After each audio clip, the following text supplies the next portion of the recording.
Akbar cooking channel. நான் உங்கள் அக்பர் அலி. இன்னைக்கு நம்ம என்ன பார்க்க போறோம்னு பார்த்தீங்கன்னா, கல்யாண வீட்டில் செய்யக்கூடிய சிக்கன் 65. இந்த சிக்கன் 65 ஒரு 1/2 கிலோ நம்ம வீட்டில் அதே சுவையில் எப்படி செய்கிறது அப்படிங்கிறது தான் இந்த வீடியோவில் நான் சொல்ல போகிறேன். வாங்க எப்படி செய்யலான்னு பார்க்கலாம். ஒரு 1/2 கிலோ கறி நம்ம எடுத்திருக்கோம். இது பார்த்திங்கன்னா நல்ல எலும்பு பீஸு, எலும்பு இல்லாத பீஸு, இது ரெண்டுமே கலந்து நான் வந்து வாங்கியிருக்கேன். ஒரு 1/2 கிலோ எடுத்திருக்கேன். 1/2 கிலோ சுத்தம் செஞ்ச கறியை நம்ம ஒரு பவுலில் நம்ம மாற்றிக்கலாம். இல்லை, இந்த சிக்கனை மிக்ஸ் பண்ணுறதுக்கு தேவையான மசாலாக்களை நம்ம இதில் சேர்த்துக்கலாம். ஒரு மீடியம் சைஸ் எலுமிச்சை பழத்தில் அரை பழத்தை நான் வந்து சாறு எடுத்து வச்சுருந்தேன். அதை இதில் நம்ம சேர்த்துக்கலாம்.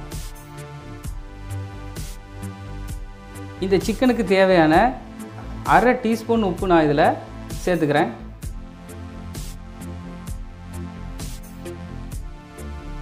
ரெண்டு டீஸ்பூன் தயிர் நான் இதில் சேர்த்துக்கிறேன்.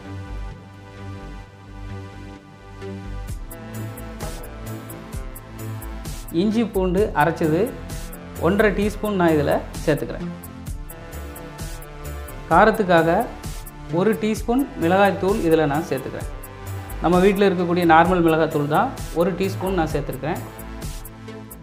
அடுத்ததாக கலருக்காக காஷ்மீரி மிளகாய்த்தூள் 1 டீஸ்பூன் நான் இதில் சேர்த்துக்கிறேன். காஷ்மீரி மிளகாய்த்தூள் இல்லை அப்படின்னா நீங்கள் 1/2 டீஸ்பூன் நார்மல் மிளகாய்த்தூள் கூட நீங்கள் சேர்த்துக்கலாம். அடுத்ததாக நம்ம வீட்டிலே செஞ்ச கரம் மசாலா, இது வந்து ஒரு 1/4 டீஸ்பூன் நம்ம இதில் சேர்த்துக்கலாம். இந்த கரம் மசாலா எப்படி செய்கிறது அப்படின்னு நான் வந்து ஒரு வீடியோ போட்டிருக்கேன். அதை நீங்கள் டிஸ்கிரிப்ஷனில் போய் பார்த்துக்குங்க. சோம்புத்தூள் 1/4 டீஸ்பூன் நான் வந்து இதில் சேர்த்துக்கிறேன். சீரகத்தூள் 1 டீஸ்பூன், மல்லித்தூள் 2 டீஸ்பூன்,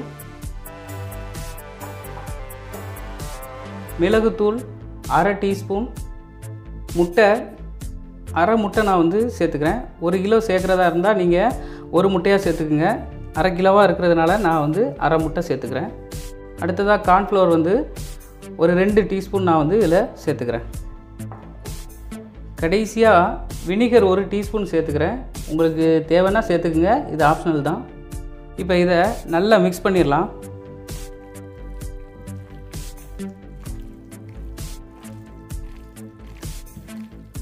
இந்த மாதிரி நல்லா உட்காந்து கை வச்சு தான் மிக்ஸ் பண்ணணும். ஏன்னா நிறைய பேர் வந்து ஸ்பூனாலாம் மிக்ஸ் பண்ணுவாங்க, அது சரியாக மிக்சிங் ஆகாது. சிக்கனை வந்து நல்லா மிக்ஸ் பண்ணிட்டோம். இப்போ நம்ம இதை மூடி வச்சுக்கலாம். குறைஞ்சது 1 மணி நேரம் ஊற வைக்கணும். அதிகமாக ஊற வைக்கணும்னு நினச்சிங்கன்னா 3 மணி நேரம் ஊற வச்சுங்க. எந்த அளவுக்கு சிக்கன் நல்லா ஊறுதோ அந்த அளவுக்கு நல்ல டேஸ்ட்டு கிடைக்கும். அதனால தான் நான் உங்களுக்கு சொல்கிறேன். இப்போ சிக்கன் வந்து நல்ல 1 மணி நேரம் சூப்பராக ஊறி தயாராக இருக்குது. இப்போ நம்ம அடுப்பை பற்ற வச்சு இந்த சிக்கனை பொரிக்க வேண்டியதான். நான் அடுப்பை பற்ற வச்சுக்கிறேன். இந்த சிக்கனுக்கு தகுந்த மாதிரி ஒரு பாத்திரத்தை நம்ம இதில் ஏற்றிக்கலாம். இப்போ பாத்திரம் ஹீட் ஆகிட்டு இருக்கு. இப்போ வந்து நம்ம எண்ணெய் இதில் ஊற்றிக்கலாம்.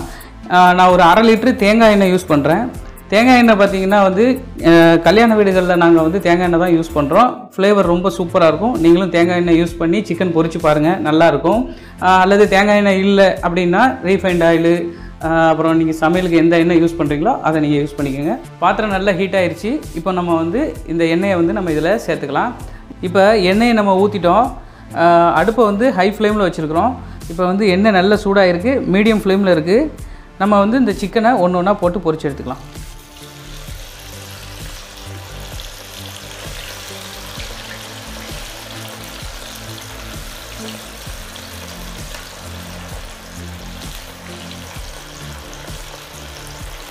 நம்ம சிக்கன் போடும்போது நம்ம மேலே போட்டுறக்கூடாது.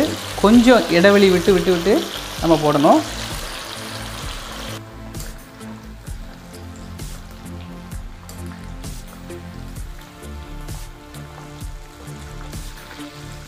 இப்போ நம்ம சிக்கனை போட்டுட்டோம். சிக்கனை போட்டுட்டு உடனே நம்ம கரண்டியை வச்சு நம்ம இந்த மாதிரி கிளறி விட்டுட்டு இருக்கக்கூடாது.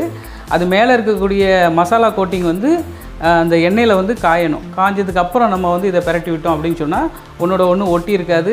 அதே நேரத்தில் பார்த்திங்கன்னா இது வந்து மசாலாவில் வந்து எண்ணெய் வந்து மிக்ஸ் ஆகாது.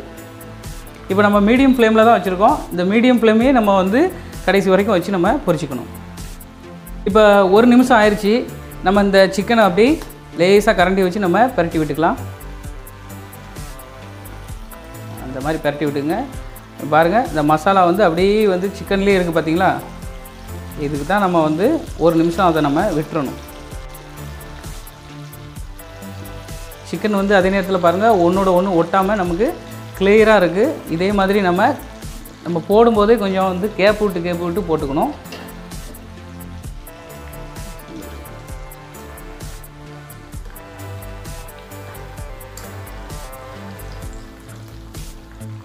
சிக்கன் இப்போ நல்லா ஃப்ரை ஆயிடுச்சு. இப்போ நம்ம வந்து இதை எடுத்து ஒரு தட்டுக்கு மாற்றிக்கலாம்.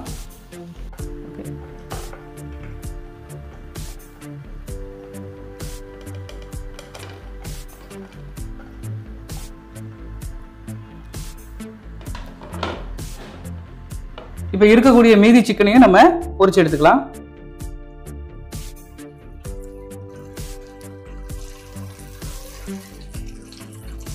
அதே மாதிரி இதுவும் 1 நிமிஷம் நமக்கு மசாலா நல்லா இந்த எண்ணெயில் வந்து காயட்டும்.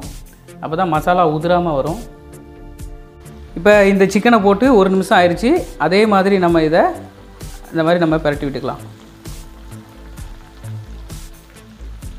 இப்போ 2வது டைம் போட்ட சிக்கனும் நல்லா ஃப்ரை ஆயிடுச்சு. இதையும் நம்ம தட்டுக்கு மாற்றிக்கலாம்.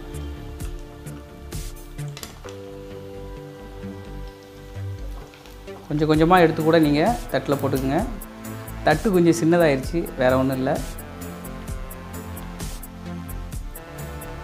இப்போ 1/2 கிலோ சிக்கனையும் நம்ம பொரிச்சிட்டோம். இப்போ அடுப்பை நம்ம ஆஃப் பண்ணிக்கலாம். கல்யாண வீட்டு சிக்கன் 65 ரெடி ஆயிடுச்சு. இது எப்படி வெந்திருக்கு பாருங்கள், சூப்பராக வெந்திருக்கு பாருங்கள். இந்த சிக்கன் வந்து எப்படி இருக்குது அப்படிங்கிறத நான் பார்த்து சொல்கிறேன்.